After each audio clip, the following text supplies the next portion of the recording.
Vous êtes sur la RTB, bienvenue à l'émission Culture Express. Alors, je suis avec Moumouni Yerbangara. Bonjour. Bonjour Marie, c'est bonjour donc aux fidèles de la télévision nationale de Burkina, plus précisément aux fidèles de l'émission Culture Express. C'est un plaisir pour nous de te recevoir. Tout à fait. Habillé en façon d'Anfani? Oui, tout à fait, pour valoriser le label burkinabé qui de plus en plus prend de l'ampleur. Je pense que c'est une bonne chose et chacun doit être acteur justement de la promotion de nos valeurs et de notre culture. Je dis que cette semaine, ça a été la semaine de consommation local et puis le 15 août, il y a eu donc ce lancement au niveau du ministère du Commerce. Oui, tout à fait. Je pense que c'était déjà une habitude qui est née il y a beaucoup d'années, mais qui a été un peu en perte de vitesse. Et ce n'est pas une mauvaise chose que les décideurs prennent, en tout cas, les choses en main et d'encourager le Burkinabé d'une manière que ce soit pour qu'ils puissent, en tout cas, recommencer à consommer burkinabé, c'est très important. Ok. Vous rappelez que nous recevons en première partie de cette émission l'artiste Aude qui va nous parler de son album Tiliri qui est sorti le 5 septembre. Et en deuxième partie d'émission, nous serons avec le directeur général du Fonds de développement culturel et touristique et le président de la Commission nationale des arts qui, le directeur du fonds c'est monsieur Alphonse Tougman et le président de la Commission nationale des arts est monsieur Thierry Milogo. Avec eux, il sera question donc de financement de la culture et la répartition du milliard destiné à la culture. Sa voix vacille entre celle de Tracy Chapman et Maïl Lengani. Avec l'émotion de Zara, c'est un fruit de plusieurs années de labeur. Elle, c'est Aude. Bonjour Aude. Bonjour Marius. Voilà. C'est un plaisir pour nous de te recevoir. Un plaisir partagé. Voilà. Depuis 2017, tu sors ton premier single, Sougri. Oui. C'est seulement le 5 septembre dernier que sort le premier album. Pourquoi autant de temps? Oui, parce que en temps, il fallait prendre le temps de reculer, mieux voir et bien sauter. Donc, il y a eu une pause, mais cette pause-là, c'était bien pour bien travailler, bien voir les choses et puis revenir. Voilà. Voilà. Et les 3 ans, ça fait beaucoup, hein? Ah oui, ça fait beaucoup, mais bon, souvent quand tu n'as pas les moyens de ta politique, c'est bien de prendre le temps qu'il faut, surtout bien travailler et puis revenir, quoi. C'est de l'autoproduction? Oui, bon, disons que c'est avec de l'aide de bonnes personnes, de personnes de foi. Et voilà. Ok. Alors, on peut se poser la question pourquoi avec autant de talent? Parce que le talent, il est là. On a des difficultés pour, en tout cas, s'ouvrir certaines portes afin que le produit soit accessible à tout le monde. Oda, vous avez mis du temps avant de faire produit, avant de sortir justement l'album là, alors que le talent il est là. Qu'est-ce qui a manqué? Est-ce qu'il y a l'approche qui a manqué ou qu'est-ce qui a manqué finalement?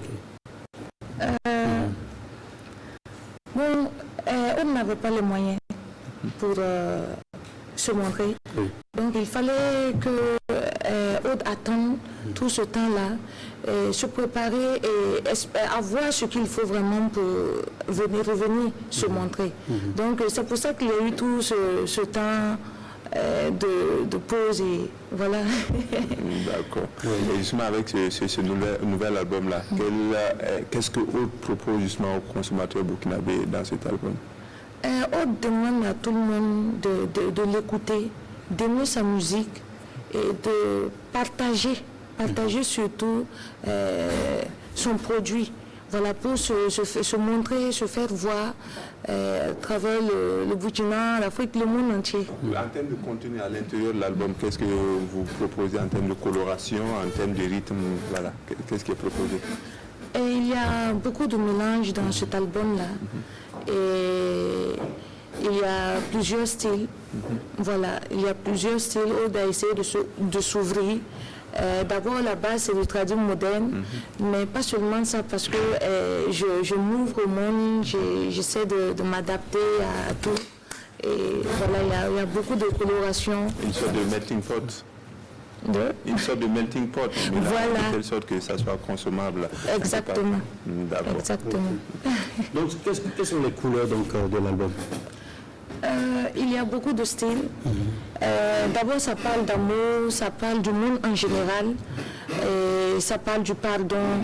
Et il y a beaucoup de styles. C'est vraiment du traditionnel par la langue amorée et quelques instruments traditionnels comme le koundé basse, le ngoni, le tama, et moderne par la guitare, la batterie. C'est vraiment tout un mélange vraiment quoi. Ouais. Et on a vu qu'il n'y a pas longtemps, du côté de la Belgique, ta chanson a été choisie comme générique pour un spot d'une prestigieuse cérémonie de récompense. Qu'est-ce que ça t'a fait? Bon, quand j'ai vu ça, j'étais très contente parce que ça veut dire que ma musique est écoutée et ici et ailleurs. Voilà, donc c'était la joie dans mon cœur, j'étais très contente. Vraiment par ce que j'ai vu. Et puis il s'agit donc du Golden Afro Artistic Award, c'est ça? Oui, ouais. Exactement. Super. Et si ton guitariste est prêt, le guitariste, comment il s'appelle? Sina Kienou. Sina Kienou, on va écouter en acoustique. Oui, voilà. C'est bon, prête? Oui, on peut aller? On peut aller. Ok. Et puis au cours de l'émission, on aura l'occasion de voir la vidéo de l'artiste également.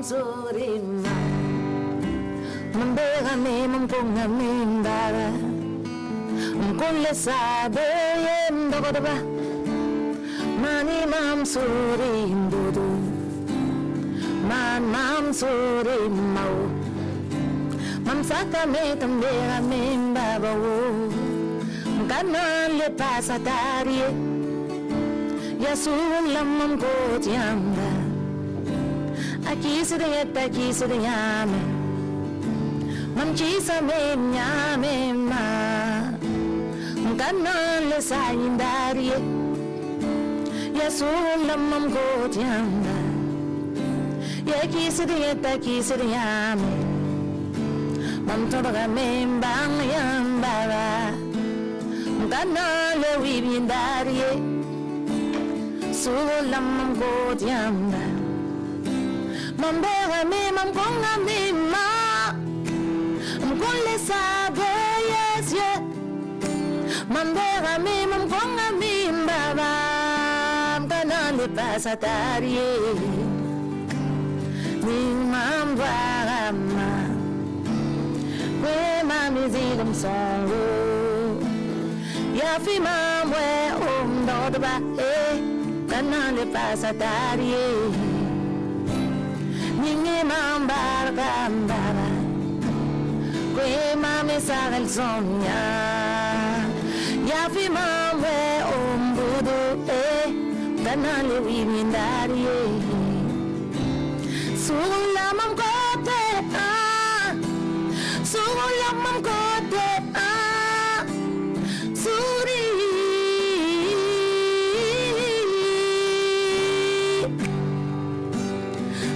Mam surimba Mam surimba Sura yezon tonam kot yam zangfa.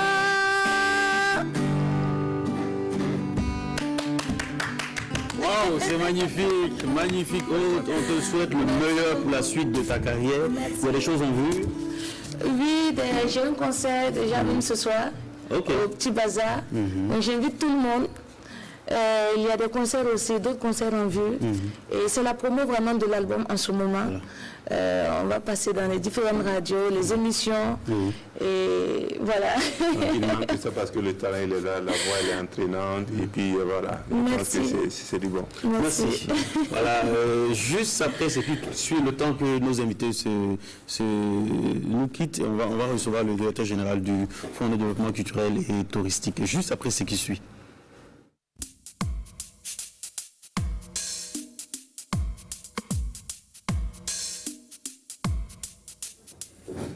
Voilà, comme je le disais, on va recevoir à présent le directeur général du Fonds de développement culturel et touristique, le financement de la culture et la question de répartition du milliard destiné au monde de la culture. On en parle donc avec M. Alphonse Tougman, directeur général du Fonds de développement culturel et touristique. Et puis en seconde partie, on aura M. Thierry Milogo de la Commission nationale des arts.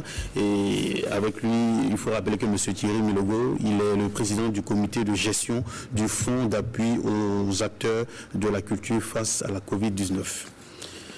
Monsieur Alphonse Tougma, bonjour. Bonjour, bonjour à vous, bonjour à tous ceux qui nous suivent en ce moment. Du 16 décembre 2019 au 16 janvier 2020, le Fonds lançait son 4e appel à subvention, le montant son 4e appel à subvention.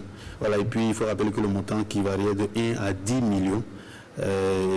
À ce stade-là, qu'est-ce qui se passe au niveau des subventions? Comment est-ce que les subventions se portent au niveau du Fonds de développement culturel et touristique? Merci. Je crois qu'il faut commencer par saluer la qualité et l'évolution des projets. Depuis le premier appel à projet au 4e appel à projet, il y a plus de sérieux, les dossiers sont mieux montés. Ça nous facilite la tâche et nous suivons régulièrement les projets. Et ce qui me permet de dire qu'aujourd'hui, de plus en plus, le financement il est vraiment mieux structuré, les acteurs et nous sommes vraiment presque en phase. Et c'est tout à saluer. J'imagine qu'on va parler après aussi du prêt.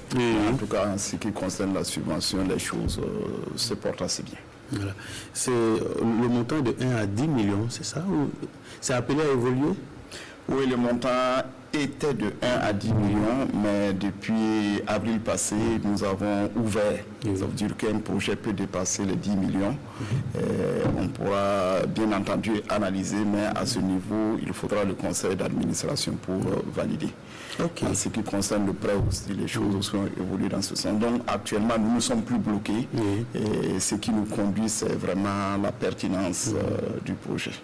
Alors, vous l'avez dit, on remarque qu'il y a beaucoup de qualité maintenant dans les projets, mais si on doit faire un bilan par rapport aux différents appels qui ont déjà été faits, est-ce qu'il y a une satisfaction de la part aussi bien de ceux qui en sont bénéficiaires que de ceux qui en sont les régulateurs? Oui, particulièrement, nous pouvons dire que nous sommes satisfaits. Ce soir, je serai à Kassou pour la nuit du conte. Et lors de cette nuit, il y aura des jeunes troupes qui vont prester, qui est le fruit de l'appel à projet de 2019, où ils ont pu élitiser 4 poules jeunes dans la région là-bas. Il y en a des troupes qui avaient presque disparu, qui ont revu le jour. Aujourd'hui, nous avons au niveau du patrimoine contribué à restaurer un certain nombre de choses. En tout cas, il y a des choses visibles sur le terrain.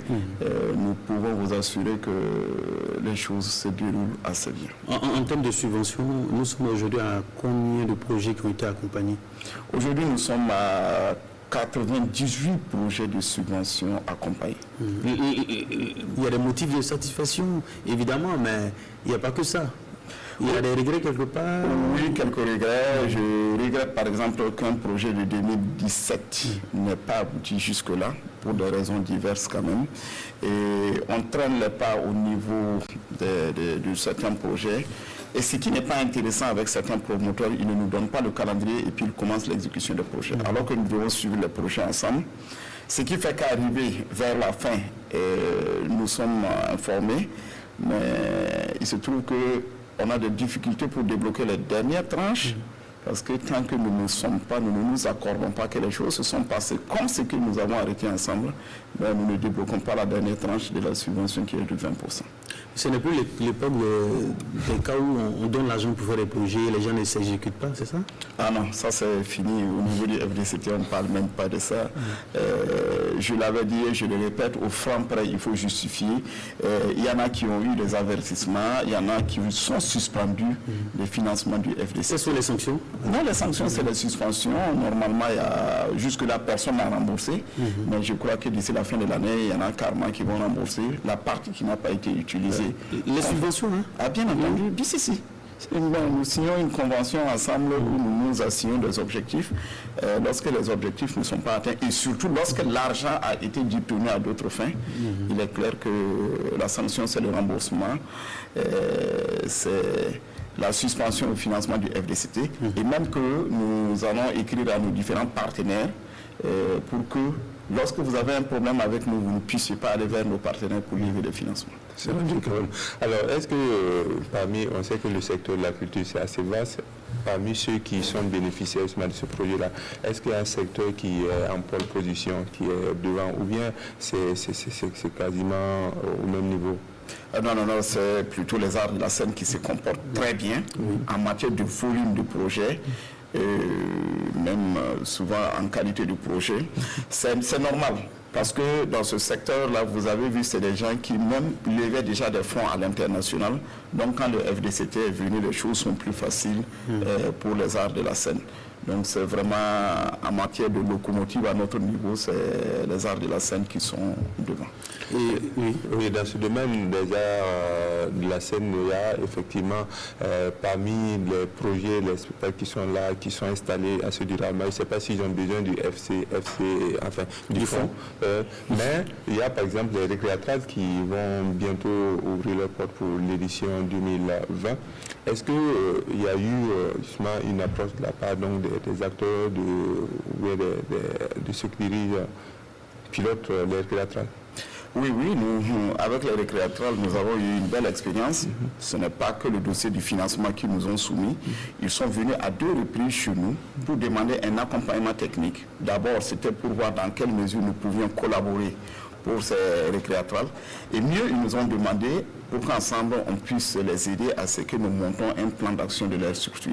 Donc, je profite de l'occasion pour dire que le FDCT contribue aussi à l'accompagnement technique. Il faut rappeler concernant les subventions, ce sont les associations et les coopératives qui sont concernées. Il y a des gens qui disent qu'il faut appartenir à un certain cercle pour bénéficier des subventions, au fond. Bon, je ne sais pas de quel cercle il s'agit. Vous me connaissez très bien pour savoir que je n'ai pas de cercle au niveau de la culture. Comme aime le dit le ministre, c'est la qualité de ton projet qui t'amène le financement. Et ce que je peux dire aujourd'hui, nous avons fait plus de 300 notifications des gens qui n'ont pas eu de subventions. Et à l'heure où je vous parle, personne n'a contesté la notification que nous lui avons faite. Je crois que quelque part, il y a des motifs de satisfaction qui font que nous pouvons dire qu'il y a un travail qui est fait. Si 300 notifications, aucune n'est contestée, c'est que ceux qui font le travail font un travail remarquable. Est-ce qu'on peut avoir les subventions autant de fois? Oui, autant de fois. Il n'y a pas un nombre limité? Non, si vous avez votre projet, vous avez fini de l'exécuter avant le prochain appel à projet, vous avez justifié et que vous et nous sommes d'accord qu'il n'y a pas de problème, vous pouvez lever encore les subventions. Mais comme nous le disons, quand vous allez regarder nos communiqués, nous disons n'avoir pas de projet en cours d'exécution. Parce qu'il faut vraiment valider le projet en cours avant de demander d'autres subventions. Oui. D'accord. Et puis il faut rappeler qu'en août dernier, le fonds ouvrait ses guichets pour la réception des dossiers du prêt au titre de l'année 2020. Les prêts qui concernent donc les entreprises, les coopératives ou groupements d'intérêt économique, nous sommes à quel niveau de taux de remboursement des prêts? Je disais que en février, j'étais à un taux de 79% de remboursement. 79%, c'est satisfaisant. Contre le niveau national qui est de 19%. Waouh! J'aime dire que je ne vais pas faire une comparaison par le pire. Nous venons d'arriver. Nous n'avons qu'un portefeuille de 45 projets en cours. Donc nous avons un portefeuille relativement léger. Et donc par rapport aux autres fonds, nous nous disons que bon, pour le moment, nous n'avons pas les mêmes problèmes qu'eux, ils ont. Mais par rapport à ce taux de 79%, nous croyons, je dis en février, parce qu'avec Covid, nous avons suspendu les remboursements qui reprennent à la fin de ce mois d'octobre. Et nous disons que quand même, c'était assez satisfaisant, parce que quand nous étions allés, je me rappelle, pour défendre le fonds au niveau de la structure habilitée au Trésor, je crois que la question qui revenait, est-ce que les gens seront capables de rembourser? Aujourd'hui, avec 79% de taux de remboursement, nous pouvons dire que quand même, la culture a prouvé qu'aujourd'hui, on peut faire du business et puis créer de la richesse et être vraiment rentable. Et il y a évidemment aussi les difficultés, il y a des gens qui peinent à rembourser. Oui, c'est normal. Hein? J'aime le dire, même nous qui sommes fonctionnaires, qui avons des prêts en banque, si on nous demandait à chaque fin du mois d'aller verser systématiquement nos terres, ce n'est pas évident. Donc en matière d'argent aussi, souvent on peut mal calculer il peut y avoir des impondérants. Et tout ça, ça fait partie des risques du prêt. Donc tout naturellement, tout le monde n'est pas à 100% à jour, puisque j'ai dit 79%. Mais ce qui est intéressant ici est que nous avons toujours dit de maintenir la communication avec nous pour que nous puissions lever les difficultés ensemble. Nous disons que si nous avons pu accorder un prêt, ça veut dire que notre responsabilité aussi est engagée parce que nous avons estimé que le dossier il est bon et nous avons décidé de l'accompagner. Du coup, ça devient un projet commun. Donc, il ne faut pas que les promoteurs croient qu'ils sont à part et que nous sommes à part. Nous devons de nous donner les moyens ensemble de réussir ce projet. Parce que c'est un échec pour nous si un projet ne réussit pas. Et évidemment, il y a des gages, il y a des garanties pour ceux qui prennent les prêts. Et le remboursement va jusqu'à combien d'années? Oui, c'est 5 ans. Ce qui est intéressant, nous sommes passés maintenant à 7 ans.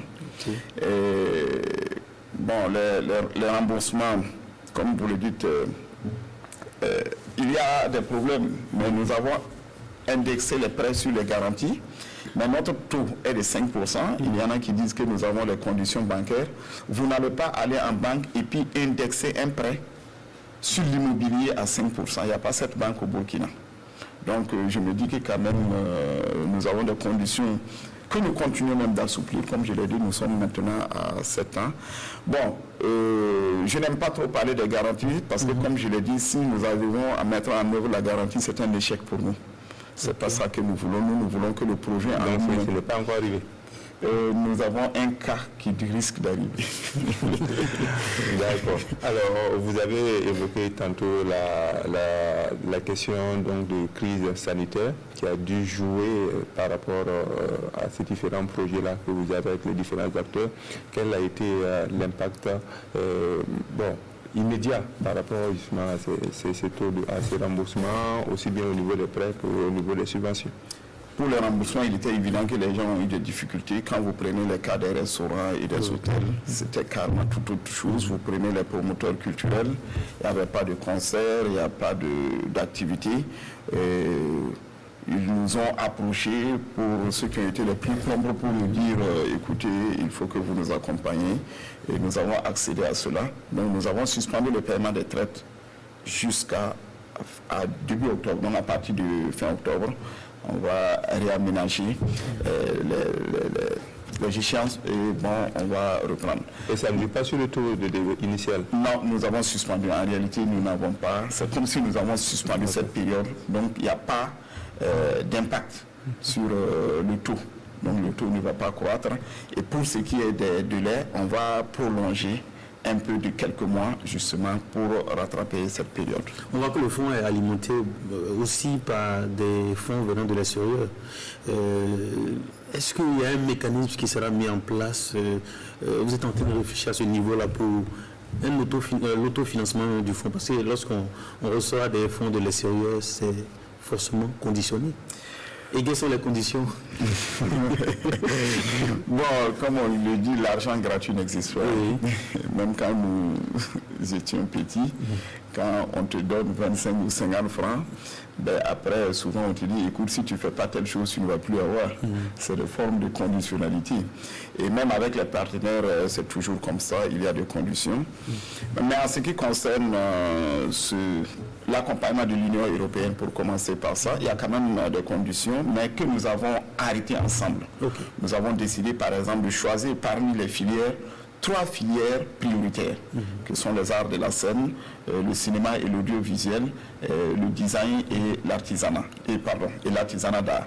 Donc nous avons choisi ces 3 filières-là qui vont être prises en compte dans le financement avec l'Union européenne. Mais il n'y a pas un regard au niveau des contenus, hein? Les contenus des productions. Non, il n'y a pas un regard, mais de toutes les façons, ça rassurez-vous. Ça veut dire que ça, c'est un projet que nous avons vraiment internalisé, donc vraiment, c'est proche de nos conditions au niveau du FDCT. Donc, les conditionnalités, non pas en tant que telles. Il en est de même avec nos partenaires de la coopération suisse, où nous avons lancé le projet Jeunesse, Genre et Décentralisation. Mais vous savez aussi qu'ici, ce sont des critères que le gouvernement encourage de financer le projet décentralisé, d'aller vers les jeunes et les femmes. Donc vous comprenez que là également, ce n'est pas des conditionnalités draconiennes. Nous pouvons même dire que ça va en phase avec ce que nous faisons.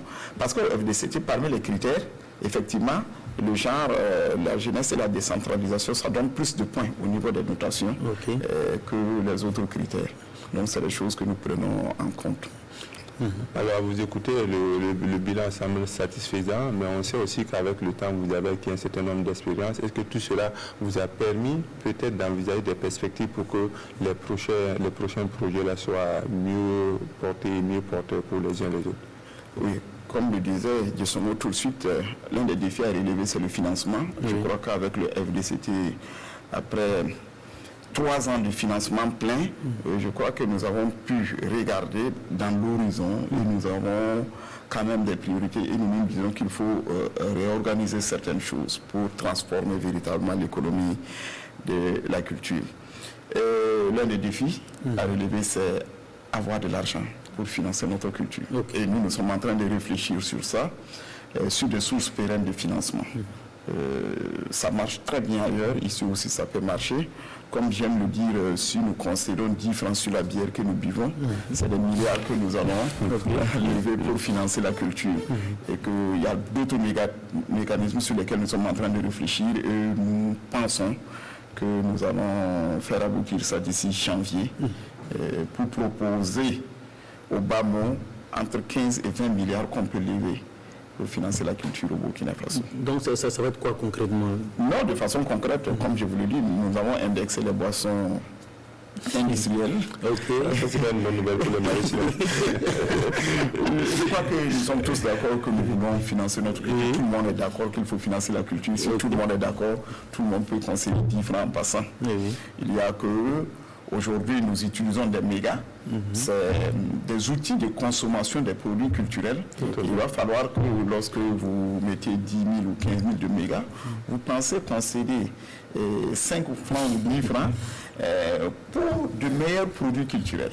Parce que plus il y aura de produits culturels, mieux nous allons consommer aussi ces produits sur nos smartphones, etc. Et même ce qui concerne la bière, c'est pas bien de le dire, mais bon, dans les maquis, quand il y a la musique, on voit mieux la bière. Donc il y a un effet levier ici que nous devons utiliser. Ça veut dire que le bénéficiaire des produits culturels doit contribuer à la transformation des produits culturels.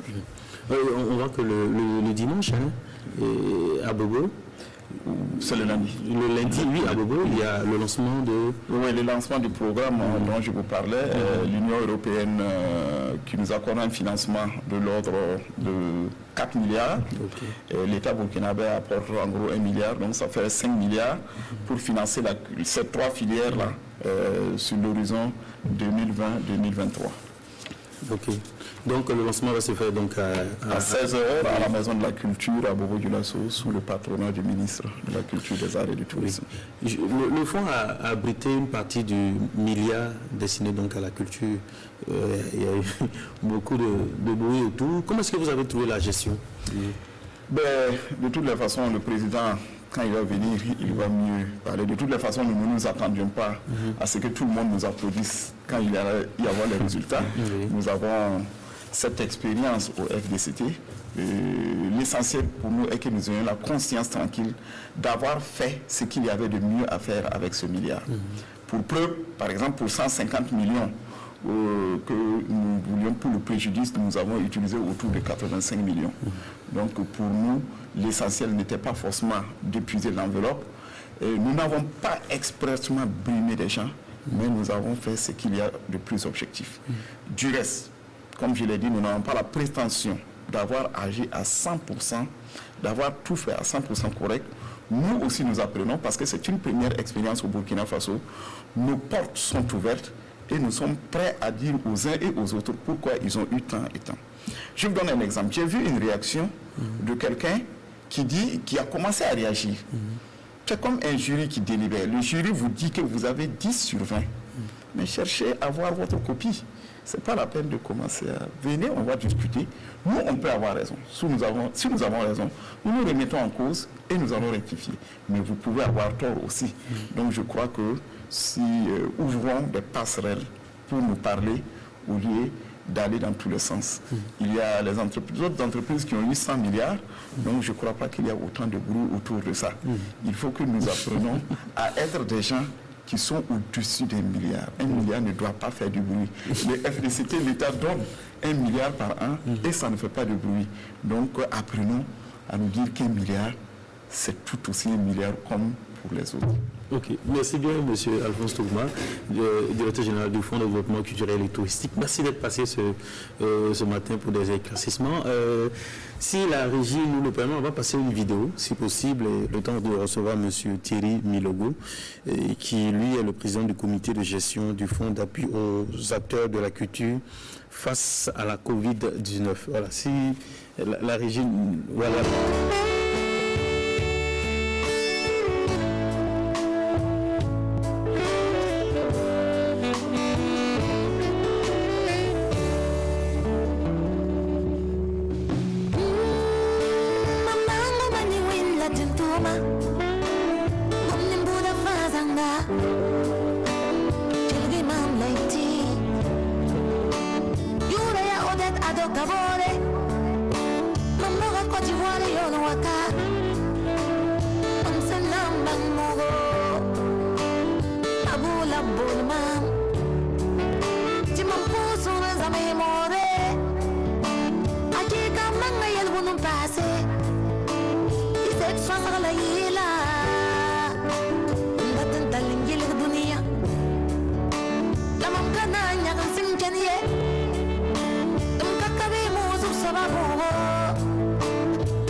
La tamse kasi am sunandabo wanto lam namani tagani minni illi mi mam nintam kom tum dakale bim sumanye masala minidi yo beni am sumri ringa tele mam tundu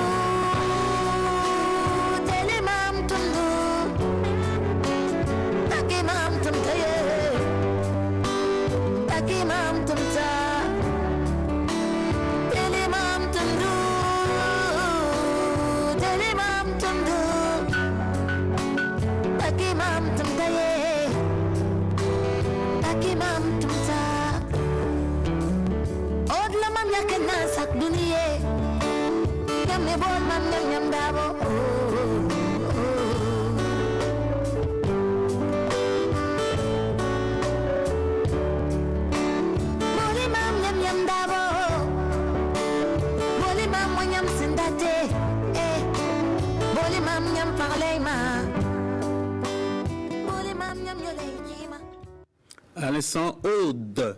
Nous sommes à présent avec M. Thierry Milogo. Vous êtes le président du comité de gestion du fonds d'appui aux acteurs de la culture face à la Covid-19. Bonjour, M. Thierry Milogo. Bonjour Marius, bonjour chers amis et bonjour à tous les téléspectateurs de la RTB. Ok. Et à ce jour, nous sommes à quel stade avec la répartition de ce fonds? Nous sommes assez bien avancés. Je pense que vous l'avez suivi il n'y a pas très longtemps. On a signé une convention avec BBDA pour mettre 150 millions à leur disposition pour les artistes membres de BBDA dans le cadre de la solidarité. Ces 150 millions, la distribution a commencé. C'est vrai que ça ne va pas dans le sens de ce qu'on aurait souhaité parce qu'il y a trop de personnes inscrites. Pourquoi pour le cas du BBDA? Oui, pour le cas du BBDA. Parce qu'aujourd'hui, on a autour de 15 000 francs donnés aux artistes. Comme je dis, on fera le point à la fin de cette distribution et l'argent qui va rester va être repartagé exactement au même montant à tous ceux qui se sont officiellement inscrits. Donc pour moi, les 150 millions vont être totalement dédiés aux artistes membres de BBDA. Il n'y aura pas un rond qui va aller ailleurs, ça c'est clair. Voilà. Ça c'est le premier point. Le deuxième point, c'est aussi sur les dossiers préjudices. Vous savez que c'est les préjudices qui ont aussi motivé le gouvernement à venir soutenir les artistes. Sur ce préjudice-là, on a délibéré il y a 2 jours. J'ai entendu le DG du fonds parler de ça tout à l'heure. Effectivement, on avait un budget de 150 millions et on a reçu des dossiers autour de 866 millions 200. Donc, avec plein de documents. Voilà. Bon, il fallait fouiller dans tous ces documents-là. Et il y a eu beaucoup aussi de montage, de photomontage et tout. Il y a des moments où on était obligé d'aller interroger. Quand ça ne va pas et tout, on va appeler, on va aller pousser les gens dans les retranchements pour s'assurer que c'est de la vérité. Quand vous dites que vous avez fait des t-shirts, amenez-nous les t-shirts, on va regarder. Quand vous dites que vous avez fait un support, vous avez fait de la communication, amenez-nous tous les éléments, on va regarder. Donc on a vraiment travaillé sur le dossier et aujourd'hui, on a délibéré, on se retrouve autour de à peu près 160 millions. Mais puisqu'on prenait 60% de ce volet-là, ça nous fait à peu près 97-98 millions de préjudices réparés. Voilà.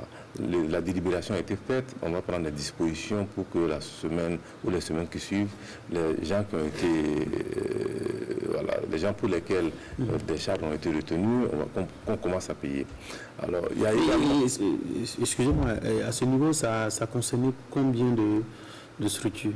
Je pense que c'est autour de 59-60 à peu près structures qui ont été soutenues pour le préjudice sur l'étendue du territoire. Oui, à hauteur de 86 millions 97 millions, 97-98 millions. Voilà.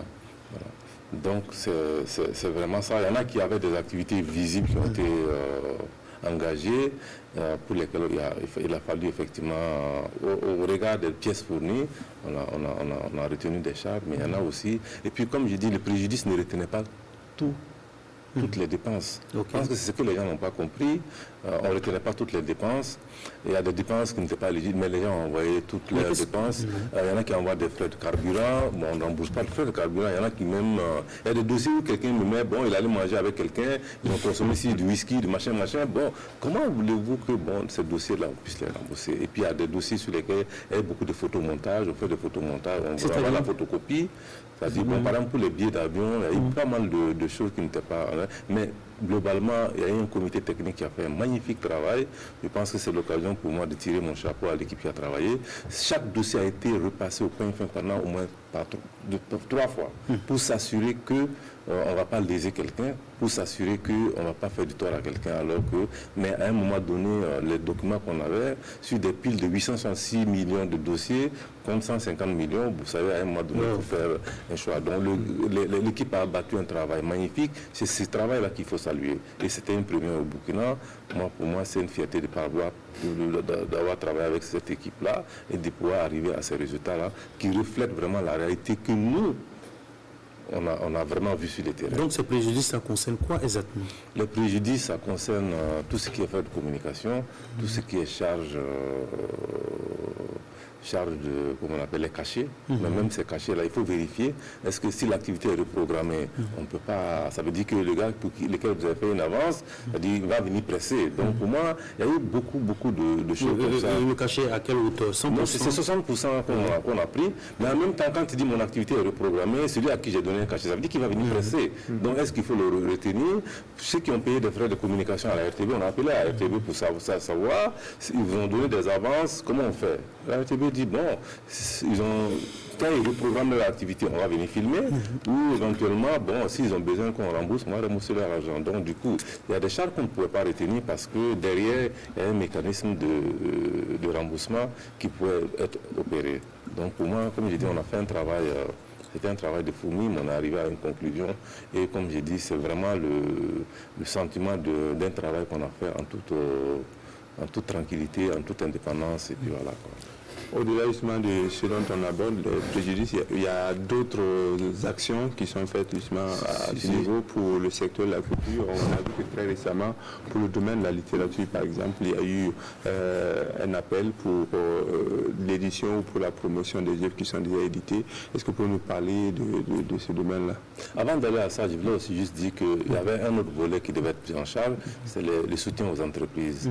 Toute entreprise culturelle qui avait aussi ce dossier en règle, qui fournissait aussi un certificat qui dit que tu étais l'employé, pouvait être soutenu dans ce cadre-là, c'est-à-dire les salaires sur 3 mois, avril, mai, juin, les charges d'eau et d'électricité, les charges de téléphone d'ADSL, les charges de gardiennage et de location. Mais il faut avoir des contrats en bonne et due forme régulièrement montés, et éventuellement, si ces conditions étaient remplies, bon, on soutenait aussi. Je pense qu'à peu près une soixantaine d'entreprises également qui ont été soutenues dans ces cadres-là, soit à travers le remboursement des salaires, soit à travers des charges aussi. Cette liste aussi a été affichée. Je pense qu'en définitive, c'était vraiment bien pour faciliter la reprise des activités. Maintenant, pour parler de... Excusez-moi, donc ce qui veut dire ici, l'entreprise est concernée par à la fois le premier volet que vous avez abordé qui est le préjudice, ouais. Il peut être à la fois concerné par le préjudice et le second volet. Absolument. Donc, il est arrivé des cas où une entreprise se retrouve dans les... Oui, absolument. Il y a des entreprises qui sont dans les deux cas. Ils avaient des activités programmées qui n'ont pas marché. Et puis, puisque c'est des entreprises régulièrement constituées, à ce titre-là, ils avaient aussi la possibilité d'avoir un soutien sur les charges de fonctionnement. Okay. Voilà. Maintenant, effectivement, on a lancé également pour la littérature, on a dit appel à tapisserie, c'est-à-dire on a un budget pour la littérature en gros de 50 millions. Sur les 50 millions, il y a 15% qui vont aller au soutien aux entreprises, éventuellement dans l'édition. Ça peut être une librairie, ça peut être une maison d'édition, ça peut être en tout cas une maison de diffusion. Et le reste a été partagé en deux. Acquisition d'ouvrages pour 20 millions, 18 millions pour l'édition de nouveaux auteurs, et puis 4 millions 500 pour la communication des cafés littéraires. Voilà. Donc on a lancé effectivement, je pense que le lundi, on va clôturer cet appel-là, et puis une équipe technique va se mettre en place pour examiner l'ensemble des dossiers qu'on va recevoir, et puis bien sûr on va sélectionner, puisqu'on n'a pas beaucoup d'argent, c'est que 18 millions, et c'est qu'il y a beaucoup d'attentes là-dessus, ça veut dire qu'on va avoir une équipe technique assez resserrée pour nous retenir que les meilleurs projets qui peuvent être financés. Si vous avez 18 millions, on ne peut pas faire grand-chose avec, ça c'est clair, mais comme j'ai dit, on va retenir les meilleurs projets, et puis c'est eux qui vont être soutenus dans ce sens. Est-ce qu'il y a un temps imparti justement pour le travail des techniciens qui vont se réunir par rapport à ça? Parce qu'on sait que dans ce domaine-là, il y a peut-être aussi une forme d'impatience de la part des acteurs. Oui, mais bon, l'impatience, ça peut être justifié, mais le problème, c'est qu'il faut que le travail soit bien fait. Il faut que c'est de la lecture, il faut que les gens lisent les documents pour s'assurer de la qualité intrinsèque de la pertinence des sujets, des projets et tout, et de la finalisation des projets, puisque normalement, les projets qui sont soumis, ça doit être des projets qui sont presque finalisés, qui sont pratiquement prêts à être à l'impression. Voilà. Donc si le travail n'est pas fait dans ce sens-là, ça va être difficile.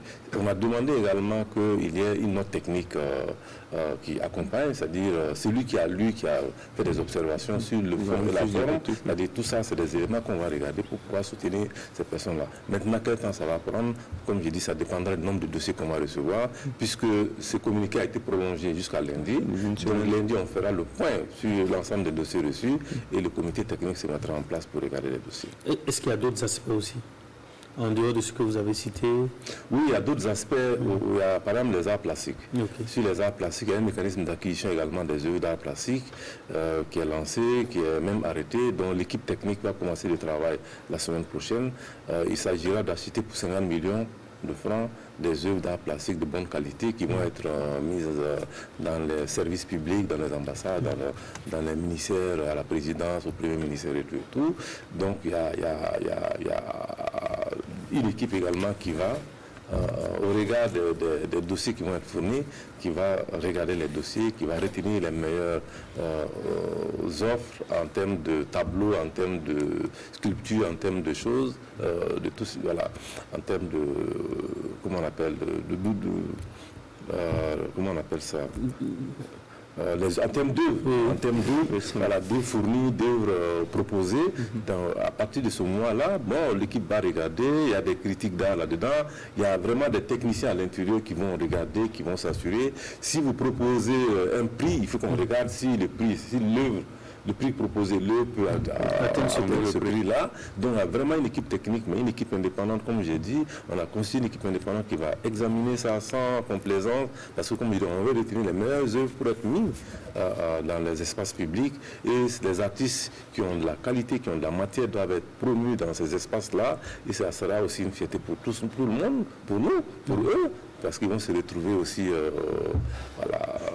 scotchés quelque part dans une ambassade. Donc, voilà, ça va être intéressant. Et le monde du théâtre, du cinéma? Le monde du théâtre et du cinéma, ils seront...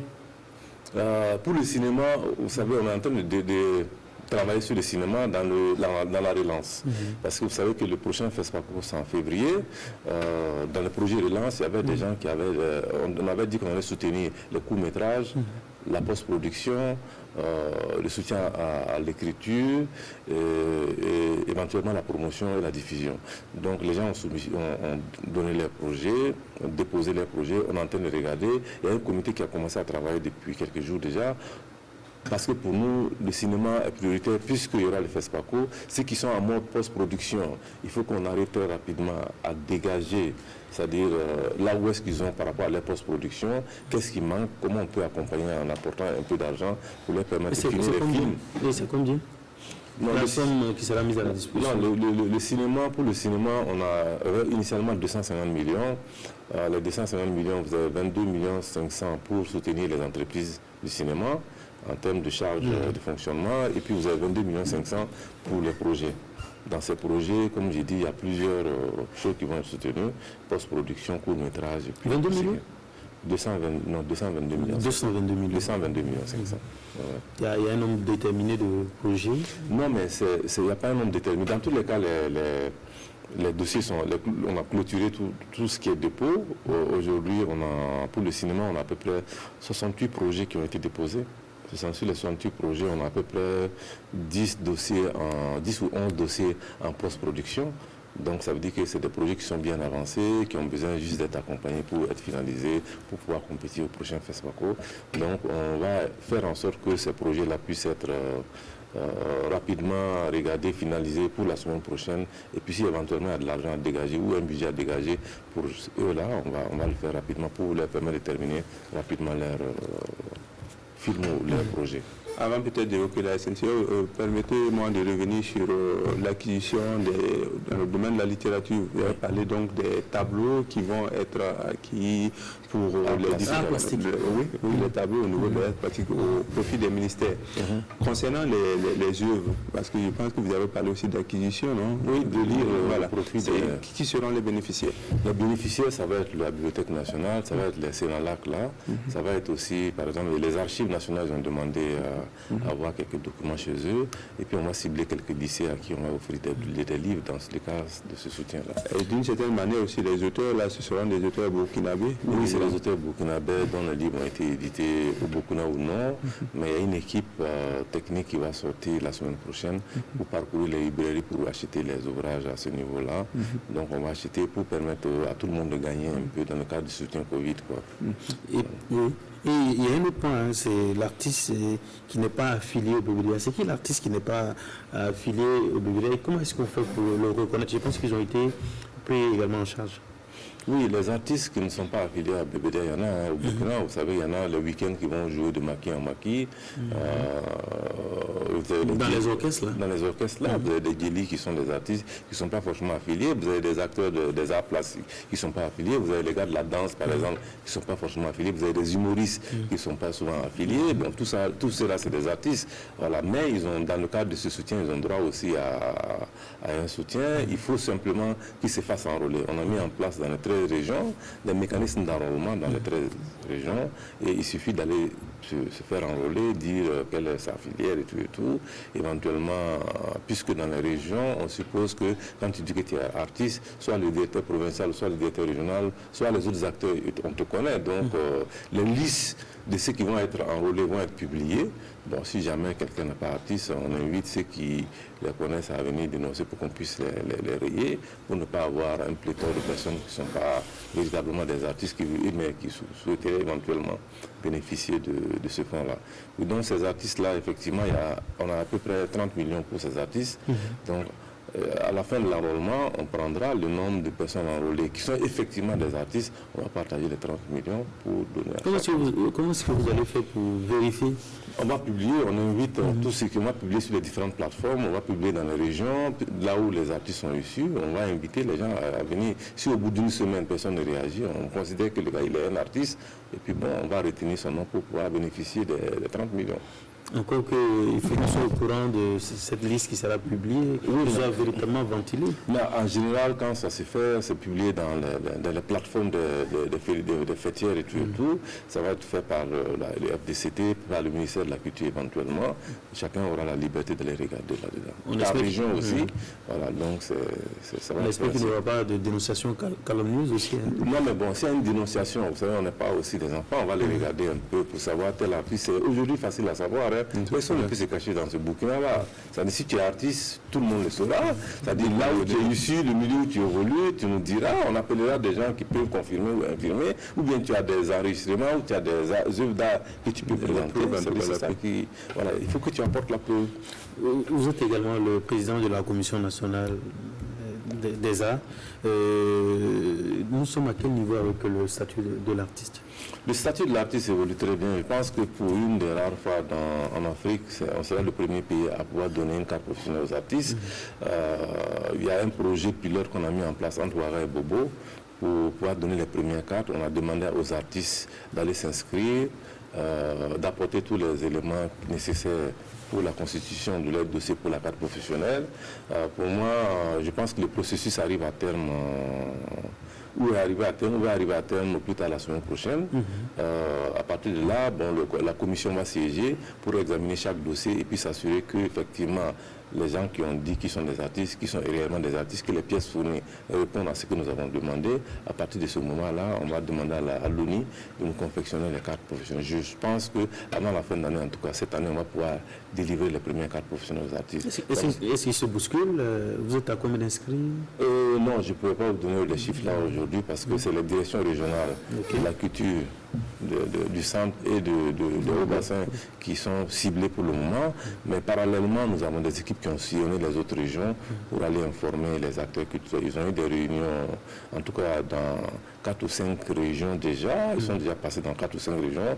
Et pour moi, après les deux régions pilotes, on va étendre ça à ces régions-là pour que ceux qui sont réellement des artistes qui puissent avoir leur carte professionnelle d'artiste. C'est 5 ans, hein, c'est ça? Oui, la carte est valable 5 ans. Et il coûte combien? La carte, il faut 10 000 francs pour la confection de la carte. Et voilà, c'est 10 000 francs. Voilà. Alors, on sait aussi que vous portez une autre casquette, c'est-à-dire le premier responsable de l'organisation de la Semaine nationale de la culture pour l'édition 2020. Finalement, la dernière information, c'est qu'elle n'aura pas lieu pour l'édition 2020, en tout cas la date pour cette année 2020. Qu'est-ce que vous pouvez nous dire par rapport à ça? La SNC, vous savez, cette année pour la SNC 2020, 20e édition, on avait mis quand même la barre haute. Vous savez, en temps Covid, elle s'est invitée à l'activité et le gouvernement a estimé à un moment donné qu'on ne pouvait pas organiser cette SNC-là. Je pense que le gouvernement avait raison. La culture ne doit pas nous amener des problèmes. Vous savez que la culture elle est sacrée. On ne doit pas l'utiliser pour propager la maladie parce que sur le coronavirus, on n'a pas beaucoup de recul d'informations sur la maladie et tout. Donc la 20e édition, l'édition 2020 n'aura pas lieu, mais la 20e édition aura lieu. Maintenant, à quelle date? Pour le moment, on ne sait pas. Mais cette année, il n'y aura pas de SNC. L'édition 2020 est annulée, mais la 20e édition aura lieu à une date ultérieure. J'imagine les pertes, surtout que il y a les frais qui ont été engagés jusqu'à 70%, je crois. Oui, c'est une perte énorme pour l'État, pour le ministère effectivement qui avait engagé des frais. Mais bon, comme vous savez, entre cette perte-là et puis les maladies qu'on pouvait propager rapidement dans la population, je pense que le bénéfice l'emporte nettement sur le risque. Et pour moi, il fallait tout simplement, dans l'incertitude, effectivement décaler cette SNC et ne pas amener des problèmes avec pour propager cette SNC-là à cause de... Ok. D'accord. Voilà. Et justement, on peut faire un lien avec ceux qui ont subi plus ou moins préjudice par rapport à la SNC et le fonds qu'on a alloué pour les victimes entre guillemets de la situation sécuritaire. Est-ce qu'il y a des gens qui se sont engagés dans le cadre de la SNC, qui ont déposé des dossiers dans le premier sujet que nous avons évoqué, c'est-à-dire donc le fonds alloué pour ceux qui seraient victimes à travers la situation de la sécurité et enfin de la situation sanitaire, la crise sanitaire? Non, c'est vrai que la crise sanitaire est venue briser l'élan des acteurs dans les régions. Vous savez, toutes les 13 régions avaient... Oui, allez-y. Oui, je peux. Non, allez-y. Ouais. Toutes les 13 régions avaient la possibilité, étaient préparées, prêtes à venir participer à cette SNC-là. Et malheureusement, suite au communiqué, on a du tout arrêté. Et aujourd'hui, il faut se dire qu'il y a un préjudice qui est subi aussi par ces acteurs dans les régions. Et probablement, ce qu'on va faire, c'est de regarder si à la fin du dossier Covid, si on a des possibilités aujourd'hui, s'il y a un fonds, peut-être c'est de faire un clin d'œil à ces régions-là qui avaient engagé des frais pour les répétitions, pour les tenues, pour un certain nombre de charges. En tout cas, pour moi, il faut faire un clin d'œil à ces troupes dans les régions qui n'ont pas déposé d'ailleurs de dossier pour avoir, dans le cas du préjudice, parce que je n'ai pratiquement pas vu de dossier dans ce sens-là, mais pour moi, ça peut être aussi une occasion de regarder, puisque normalement, sur les 150 millions, on peut se dire qu'on a à peu près 52 millions qui restent, à peu près, dans le soutien préjudice. On va penser à ces artistes, à ces régions-là, pour soutenir un peu, éventuellement, le montant qui va rester, on va reverser dans la relance pour soutenir les acteurs qui ont effectivement déposé des projets dans le cadre de la relance. On sait que la décision est récente et que peut-être il y aura un travail qui sera fait pour voir comment va être fait en ce qui concerne bien sûr les différents dossiers qui sont déployés dans le cadre du GPNAL, tout comme les troupes qui se sont déjà engagées. Mais pour les autres personnes qui peut-être attendaient l'édition 2020, enfin la 21e édition et qui s'impatientaient, est-ce qu'il y aura une fenêtre qui sera ouverte à ces derniers-là pour qu'ils puissent, pourquoi pas, se joindre à l'édition 2020, ou bien on va simplement permettre à ceux qui s'étaient déjà engagés de faire l'édition 2000, enfin la 20e édition, que ce soit en 2021 ou en 2022? Non, je pense que dans le mécanisme de soutien, on a défini les deux types de soutien. C'est le préjudice, c'est-à-dire ceux qui ont engagé des frais, alors qu'on était presque à quelques jours de la SNC. Et il ne faut pas confondre préjudice après avec manque à gagner. Il y a beaucoup de gens qui sont dans la logique de manque à gagner. Dans le cas de ce soutien-là, on ne prend pas en compte les manques à gagner. Manque à gagner, c'est quelqu'un qui s'est dit, si j'avais mon activité, je m'attendais à avoir tel bénéfice, à à réaliser tel chiffre d'affaires. C'est-à-dire, bon, ce qui n'est pas évident. Ce qui n'est pas évident, donc c'est des hypothèses qui ne tiennent pas la route, mais quelqu'un qui a engagé réellement des frais, c'est ça le préjudice, c'est ça qu'on a réparé. Mais les manques à gagner, on ne peut pas réparer. Je pense que ce que vous dites, les gens sont dans cette logique de manque à gagner, et ces manques à gagner ne sont pas pris en compte dans notre dossier ici. D'ailleurs, pour le dossier préjudice, on a reçu plein de dossiers de manque à gagner. Qui ne pourraient pas rentrer dans le cadre de soutien, mais il y a aussi des gens qui ont envoyé des dossiers qui n'étaient pas du ministère de la Culture, c'est-à-dire qu'on ne pouvait pas soutenir. Voilà. Il y en a qui étaient des restaurants qui sont affiliés plutôt au tourisme. Bon, le tourisme n'avait pas, pour ce soutien-là, ils ont eu d'autres soutiens, mais à travers les 100 milliards-là, donc le tourisme n'était pas pris en compte dans ce projet. C'est pour ça qu'on lui donne fait un travail qui correspond un peu aux critères qui avaient été déjà définis. Quelles sont les dernières phases? On revient au niveau du fonds d'appui aux acteurs de la culture face à la Covid. Quelles sont les dernières phases qui restent? Les dernières phases qui restent, c'est finaliser les dossiers art plastique, c'est-à-dire mécanisme d'acquisition, finaliser les dossiers mécanisme d'acquisition des œuvres notamment les livres, c'est soutenir éventuellement l'aide à l'édition, et c'est de payer les artistes non membres de BBDA, conformément au nombre de personnes inscrites. C'est-à-dire revoir, parce que c'était 15 000 francs finalement par artiste. Oui, normalement il y a deux. Il y a les artistes membres de BBDA et les artistes non membres de BBDA. Je parle de ceux membres de BBDA. Les artistes membres de BBDA, ils ont 15 000 francs à la fin de l'opération. Planète Enfant, l'émission des tout petits de la télévision du Burkina, conçue avec les enfants et pour les enfants des écoles du primaire et des groupes associatifs d'enfants, reprend du service. Vous avez une école, une structure d'accompagnement d'enfants et vous voulez que les tout petits démontrent leur talent à l'écran, contactez les différentes équipes de la RTB pour leur plein épanouissement. Planète Enfant. Logo, qui a plusieurs casquettes. Vous êtes le président du comité de gestion du fonds d'appui aux acteurs de la culture face à la Covid-19. Vous êtes le président du comité d'organisation de la SNC 2020. Vous êtes le président de la Commission nationale des arts. Merci d'être passé sur la RTB. Moi, je vous dis merci. Ça a été un plaisir. Merci pour votre invitation. En tout cas, c'est toujours des moments agréables de partager ces échanges avec vous. Voilà. On se retrouve la semaine prochaine pour un autre numéro de Culture Express. Ciao.